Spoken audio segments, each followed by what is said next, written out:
Adoptez-vous une approche écologique dans votre entreprise? On essaie au maximum justement de respecter les normes environnementales avec notamment des déchets qui sont au maximum recyclables.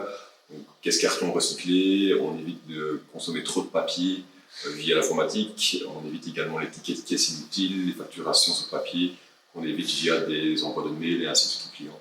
Oui, on essaie. Selon vous, le vélo est-il un moyen efficace de contribuer à la préservation de la planète? Selon nous, forcément, le vélo, c'est un des sports les plus écologiques qui soit, dans le sens où on évite les transports motorisés, on évite les rejets de l'atmosphère. Alors forcément, produire un vélo, ça va polluer intrinsèquement, mais en termes d'utilisation, on est forcément sur un sport qui est neutre en carbone. Je pense que oui.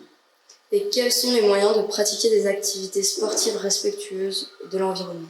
On en revient forcément au vélo avec quelque chose qui ne va pas polluer ni marquer l'atmosphère. On est sur des sports d'extérieur comme la course à pied, comme la marche ou autre, avec des clients qui sont un peu dans une vision un peu outdoor et nature. Donc on est, je pense, vraiment dans un cadre de pratiques non polluantes. Comment pourrions-nous augmenter l'engouement des personnes pour le sport écologique? On commence déjà un peu à pousser les gens à faire du sport de manière un peu moins chère, avec notamment des possibilités de vélos qui sont offertes par les entreprises pour pouvoir travailler en vélo. Donc il y a des offres et des primes qui sont faites par les employeurs à l'achat d'un vélo, ou même des leasings, à savoir des vélos qui sont payés beaucoup moins cher afin de pouvoir s'en servir pour aller travailler. Considérez-vous que les produits écologiques et les options nutritionnelles sont suffisamment disponibles sur le marché? On commence doucement à avoir des produits, que ce soit en termes de nutrition ou des produits d'entretien vélo qui sont à base de bio.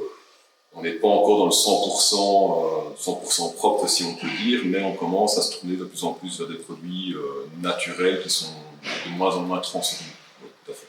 Qu'est-ce que vous proposez comme produit ici, genre par exemple nutritionnel?